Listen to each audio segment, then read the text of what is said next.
Cover po ito ng ating magneto kung saan makikita natin ang ating source coil or stator. Dito yan nakalagay sa ilalim. Yung wiring diagram niya or wiring connection, isa-isahin po natin kung saan siya nakakonek. Itong source coil niya or stator ay may 4 na wire. Yan, 4 siya. Ganito ang kanyang itsura ng kanyang source coil or stator. Ito yung pulser. Ito ang kanyang wire. May kulay na puti or white, yellow,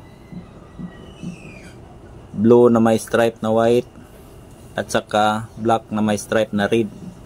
Ito lang 4 ang kanyang wire ng kanyang stator.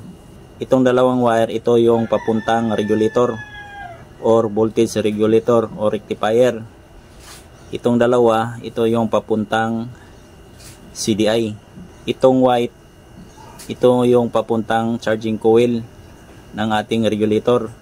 Ito namang yellow, ito yung papuntang regulator din o rectifier. I-connect natin ito sa kanyang light coil. Light coil at saka charging coil. Ito namang dalawa papuntang CDI, itong blue na may stripe na white, ito yung pulser. I-connect natin ito sa CDI, sa pulser. Itong black na may stripe na red, ito yung papuntang primary coil. Ito lang dalawa papuntang CDI, primary coil ito at saka pulser. Ito lang 4 ang kanyang wire ng ating stator ng Lipan motorcycle. Ayan, Lipan po siya.